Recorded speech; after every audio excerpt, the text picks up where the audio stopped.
What's up, you guys? I'm Rachel DeMita, and welcome to the Courtside Club. The Rookie of the Year race between Angel Reese and Caitlin Clark is heating up, and the media seems to have already chosen which player they think should win Rookie of the Year. Of course, I have my own opinions about it. We are going to break it all down today, so let's jump right into it.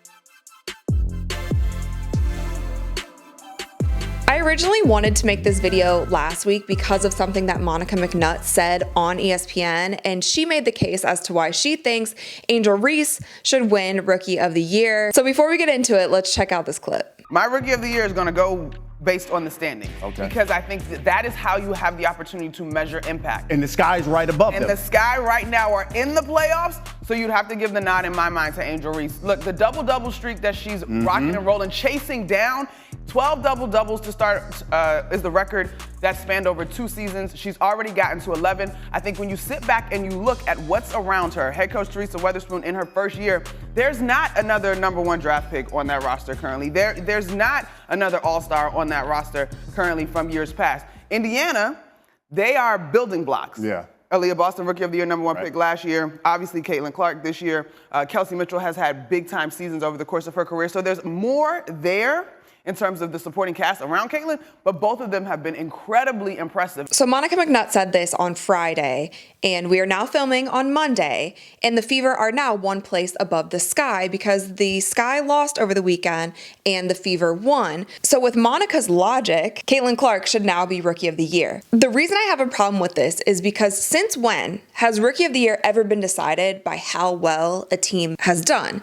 If that were the case, then we need to strip Wemby of his Rookie of the Year title right now because the Spurs were the second worst team in the NBA this season. I actually host a show with the NBA called the Rising Stars Report, and basically what I've been doing now for 4 seasons is talking about the rookie class and the rookie ladder, and we have experts come on and talk about where the rookie standings are, why certain players are in certain places, who's in the lead for Rookie of the Year. There is very little discussion about how well their teams are doing. And most of the time, the Rookie of the Year is drafted to the worst team in the NBA or the WNBA. So for somebody who spent so much time covering the NBA and covering the WNBA, for her to make this, the quote is right here, my Rookie of the Year is going to be based on the standings. The Sky right now are in the playoffs, so you have to give them the nod. They're 7 and 8, 7th place and 8th place in the standings right now. It's not like either of these teams are 1 and 2. But again, if that were the case for the NBA side,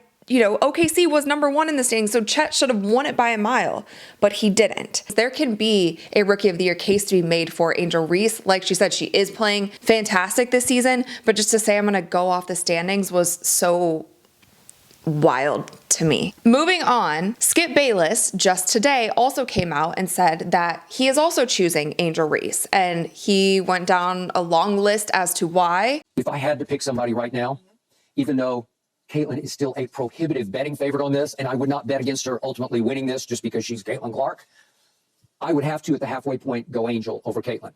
And the reason being that Caitlin's specialty is shooting 3-point shots. That's what she does at the Steph Curry kind of level. And she's 33%, 33.1 from 3, and it ranks 32nd in the league. And it's just not that great. Not what she's better than that, and I'm pretty sure, will turn out better than that. I'll bet you she'll be 36 or 7% by the end of the year. Then you mentioned the turnovers. Caitlin Clark now has 42 more turnovers than any other player in the league. She added another 4 last game. Added another 4. Okay, 42 more than Alyssa Thomas, who's like, 42 more? Are you kidding me? It's hard to overcome that.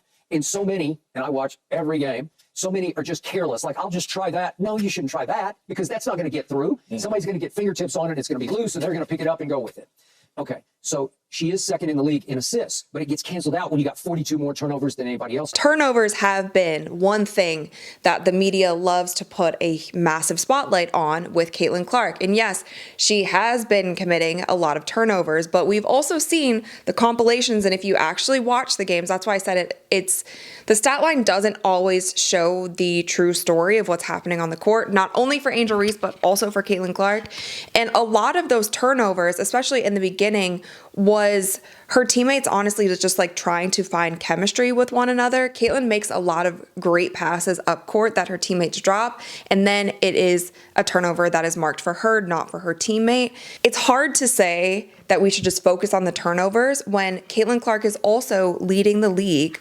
Let me find this stat right here. When Caitlin Clark is also leading the league on how many points scored or assisted on. So she has the most right now with 713 points. Right under her is Sabrina, then Enrique, and then Asia Wilson. Skip also talked about Caitlin Clark's specialty being 3-point shooting. And I will say that that is her specialty, and that is something that makes her so entertaining to watch. But that is not the only thing that she is doing in these games, and that has been proven, especially in the last 5, 6, 7 games. Her assist numbers are insane. She is getting her team involved. I am honestly seeing this Indiana Fever team turn into like a professional Iowa team. They're playing a similar style of play. It's very much team-oriented ball. Caitlin Clark was scoring more in the beginning of the season, but now she is able to get her teammates involved because she is also being face guarded, double teamed. Like some other WNBA players have said, she is number 1 on their scouting report. Whenever they play the Fever, that is the one person that they are focusing on. I think all of those things need to be taken into consideration when we are talking about Rookie of the Year. So that is firstly my argument against Skip Bayless and Monica McNutt and the media in general, because I feel like the goalpost, there's always in every single video, there's a word that I cannot say.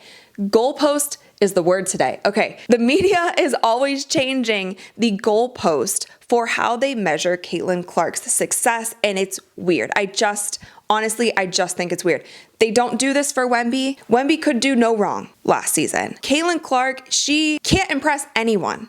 She has now become the first rookie in WNBA history to record a triple-double, and she did that within her first 20 games in the league. That is insane. That was not highlighted by much of this media because they want to talk about, oh, her assists are canceled out by her turnovers. Well, they also got the dub against the number 1 team in the WNBA. I'm ranting at this point, but we shouldn't keep moving the goalpost for someone who is clearly a prodigy of basketball, who continues to get better, who is making her team better, who was drafted to the worst team in the league, and now the Fever are ranked 7th in the standings and just beat the number 1 team in the WNBA. Like, we have to stop doing this. And also, if you want to talk about standings, the Fever have beat the Chicago Sky twice.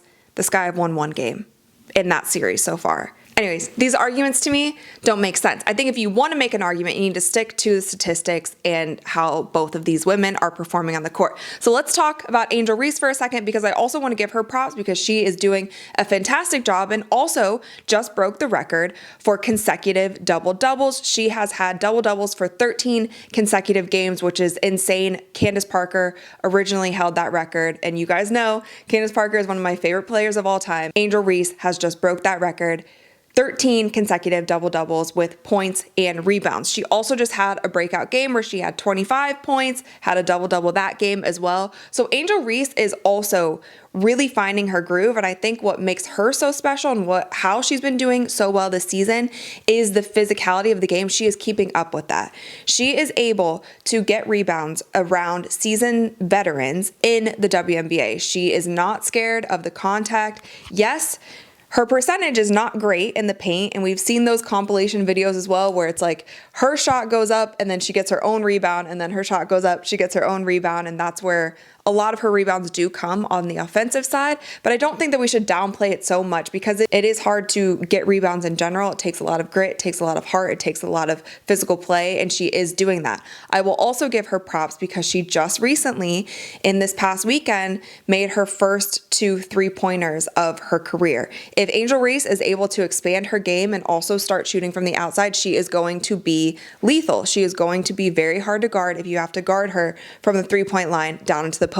She has never shown us that she's able to play on the outside yet. So I went ahead and pulled up the side-by-side statistic comparisons between these two women. Caitlin Clark has played 2 more games than Angel Reese, so keep that in mind. But as you can see, Caitlin Clark is leading in most categories on the stat sheet except for rebounds. Angel Reese is averaging 11.9 rebounds, which is spectacular. Looking at this stat sheet, you could say that it is a tight race for Rookie of the Year, and I do want to continue to give both of these women flowers because I think that they both deserve it. And if the media keeps up with moving the goalpost on Caitlin Clark, no matter what she does, it's never good enough or it's never meeting expectations, then this is going to be a tight Rookie of the Year race until the end of the season. But my pick, as I'm sure is no surprise to you guys, is Caitlin Clark. I feel like her game overall is just more well-rounded. She really is able to elevate her team. She's in a point guard position,